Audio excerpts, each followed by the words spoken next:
wanqaba abantu ababone i-influence yakhe in the church. Kunabantu ababone influence yakhe esontweni, kunabantu ababone influence yakhe in the community, but it will be an error ukuthi umuntu one-influence engaka ahambe ayelana ethuneni. Kwakhona abantu abathi we are going to stand in the gap until uNkulunkulu enze something ngalo mama. Kuthiwa bamthatha efile bayabombeka embedeni, kwabe sekulandwa uPeter eJopha. Kwathiwa Peter umama ufile la.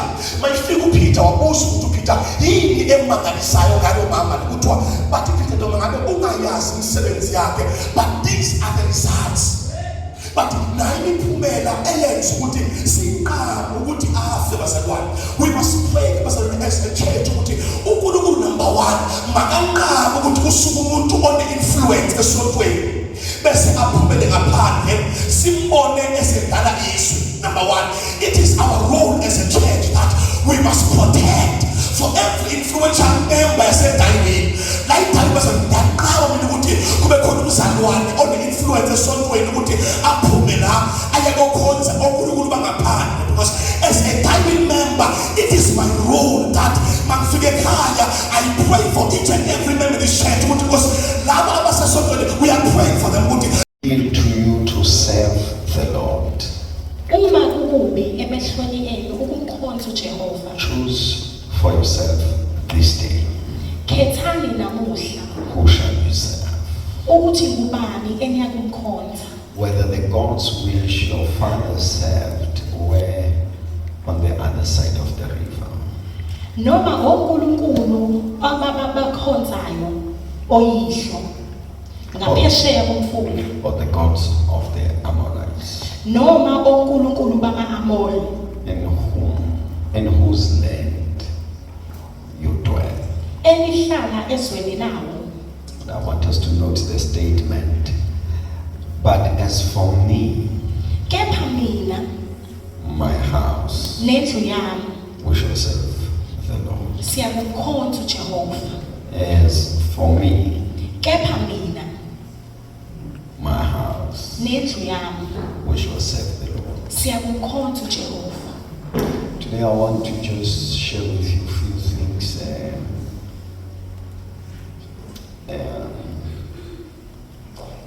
God has an order that He uses, uNkulunkulu unohlelo an alisebenzisayo. established order that cannot change. Uhlelo olabekwa olungashintshi.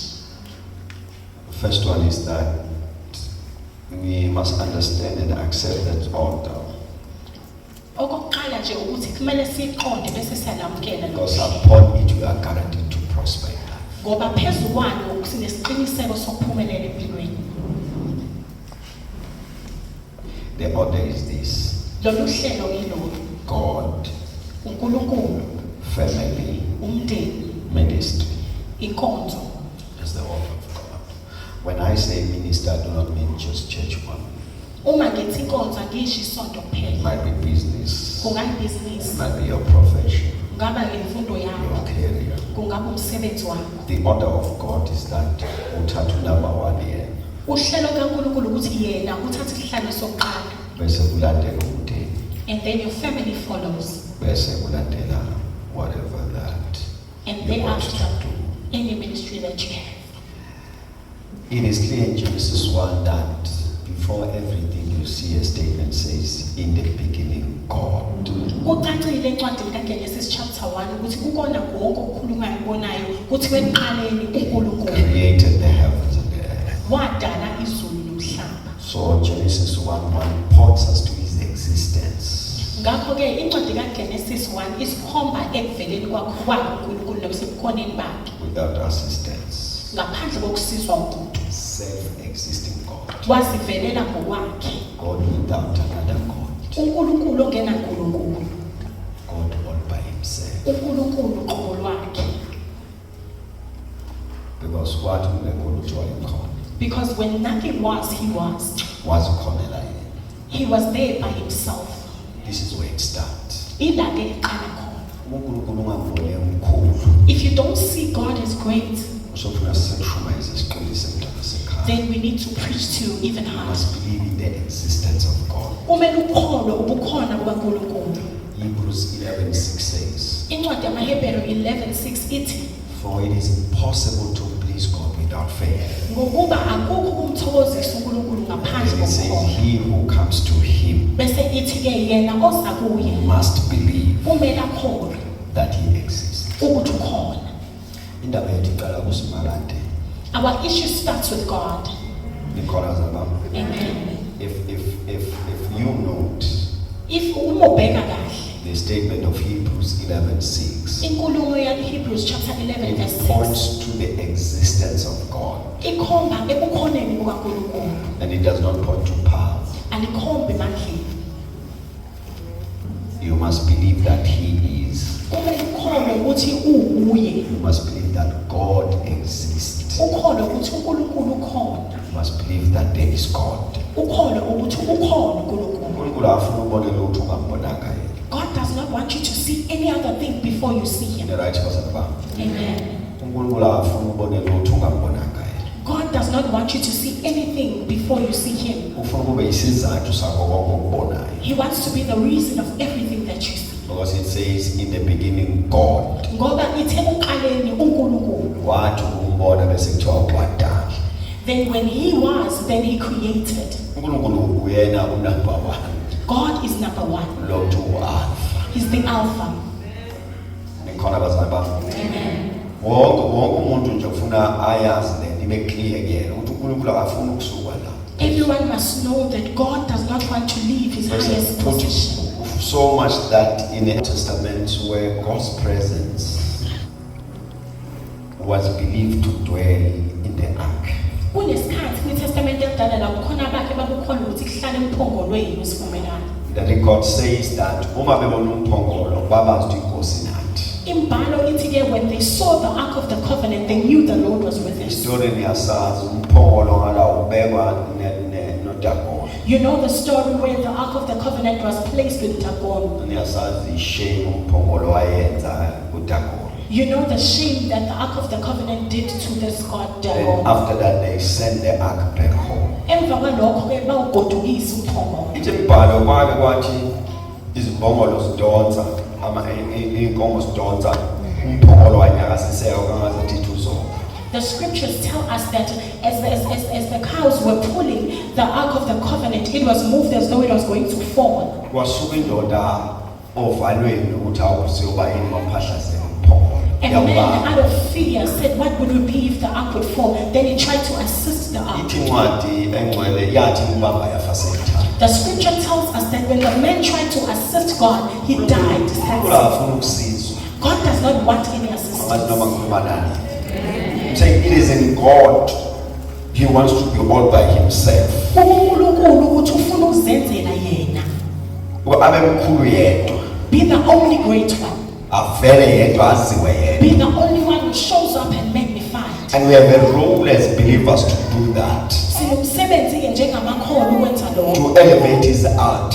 Ukuphakamisa i-altare lakhe. Simenza abe mkhulu. And make it great.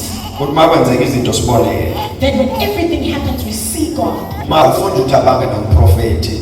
Ubonge yena aqhubeke nomprofeti. Kuba yedwa. God does not want to share his glory with the prophets. He wants to be exalted alone. Abethi ushilo Isaiah wathi who can be equal unto me? And he has said it in the book of Isaiah. Ubani ongalinganiswa Who nawe? can be compared unto me? Ubani ongafaniswa nawe? Ngiyacela mbone mkhulu into your I beg life. you today that see God as great in your life. If ezokusebenzela mbone mkhulu. If he's going to work for your life, see him as Indaba yethu iqala great. kusimakade. Our issue starts with God. Jesu, Jesu. Indaba yethu iqala kuNkulunkulu. Our issue starts with God. Abe mkhulu ngaphezu kwezinto zonke. Where he's greater than all things. Abe mkhulu ethulile. He's great even when he's silent. Abe mkhulu enganyakazanga abe He's mkhulu. great even if he does not move.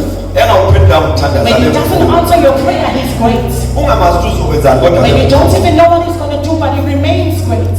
uNkulunkulu ufuna ukuhlala nje mkhulu. God just Ngiyacela. wants to remain great. Abe mkhulu empilweni Make yakho. him great in your life. Angenzile lutho kodwa uthi mkhulu. Without him doing anything, just say, Lord, you are great. Kuze kube phakade. Forever and ever. Yena akanyakazi kodwa mkhulu yena. He hasn't been moved, but he is great. Uke wambeka phezulu wamkhulu. If you exalt him as high It's in him to want to prove that you have done the right thing. Kukuye ukuthi akukhombise ukuthi wenze yona into ekufanele uyenze. Ngithi uma uke wamphakamisa wamkhulu, When you lift him up as great, he will make it a point that he defends his status. uyenza ukuthi yena avikele igama lakhe. Aphinde uNkulunkulu bewenza wamkhulu If you decide to make God great in you, into your life, empilweni yakho, uthi mawuvula amehlo ubone yena, when you open your eyes, you see uthi him. mawucabanga ngobukhulu bakhe, When you think of his greatness, uNkulunkulu meke wamenza nje wanjalo, if you make God like that, uzonyakazela lokho ukuthi bese wena move because of that. awumazi umuntu. You know no other.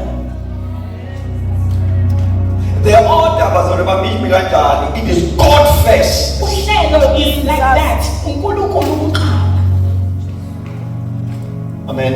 Amen. Usho when we come into your life, Uma ke thina sifike empilweni funa yakho, sithole uNkulunkulu emkhulu. we need to find God great. We must find you living in the fear of God. Sithole uphile kwesabela uNkulunkulu. We must find you loving God. Sithole uthando uNkulunkulu. Masibuza ukuthi ngoba yini ukuthi ngoba ngekho njengaye. When we ask why, then you say because there is none like him. Bazalwane bami, asikho ngoba enamandla kwenza. Dear saints, we are not here because he does. We exist because he exists. Sikhona ngoba yena ukhona. The source of life, Impilo the author and the finisher of life. umqalisi nophelelisi. Ubomi bonke busesandleni sakhe. Life is in his hands. Manje akekho ongafana naye. Now there's none that can ever be complete. Bantu abahlabelela bathi uye owanika ulwandle ukhawu. When they sing, they say he is the one that gave the seas limitation. Wakhuluma ngayo wathi manzi hlehla kuvela umhlabathi omile. He spoke once and said water move and show the dryness. Noma i-climate ingashintsha kodwa lo mgomo aweqeli. Even if the climate changes, but I pray menza bemkhulu into your life. ngiyathandaza ukuthi benza Kuthiwa makuthiwa ubonani. when they ask what do you see, Jeremiah recorded and said, then Jeremiah says, ubusisiwe umuntu blessed is the man othemba kuJehova. who trusts in the Lord Amenze uJehova and makes the Lord abe yithemba lakhe. his hope. Masibuza ukuthi uthembe When we ask you what do you uthi hope, God Almighty. and you say uNkulunkulu, Asithi what is your hope? when we ask you liyini themba Uthi lakho, Jehova yena yena. and you say God, Ngiyacela namhlanje kuseni I beg you this morning umenze abe mkhulu. that you make him great. Uthi mawuvuka umvumo uthi mkhulu. When you wake up in the morning, you confess, Lord, you are great. Awubona umsebenzi wona uthi mkhulu You wena. see the job he has given you, say, Lord, Ngiyacela namhlanje abe mkhulu. I beg you this morning, Noma can ngakenzeli lutho. even though he hasn't done anything, Uvumo omkhulu bakhe. you just say yes, Ufuna Lord. ukuhlala esihlalweni. Make him to sit upon his throne. Izingelosi akazazisindisi. He has never saved the angels. Izingelosi akazazikhulule ngoba He has ziyaziyabona. never released the angels from Kodwa God. kuthiwa siye But the Bible says they do not imini stop nobusuku day and night. zivuka zimemeze They kuye. look at him and they shout, Zithi wehlukile.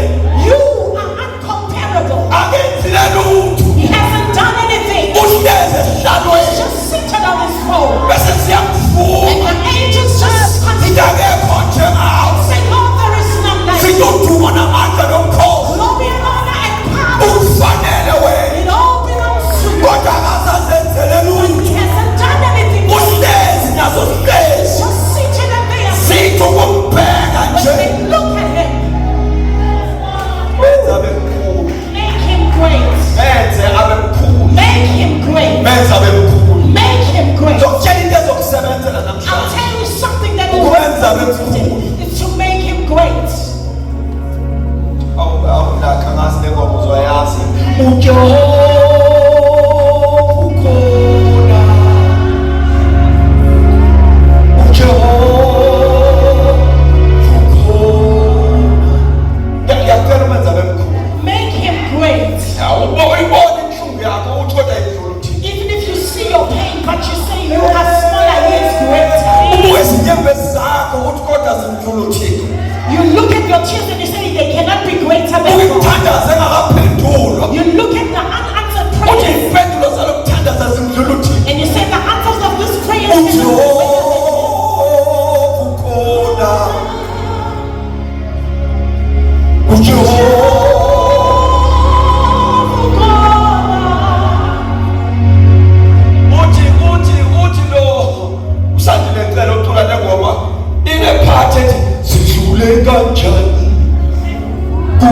Waliwe Waunyama Sazi Kaboni Besa Peplat Ujo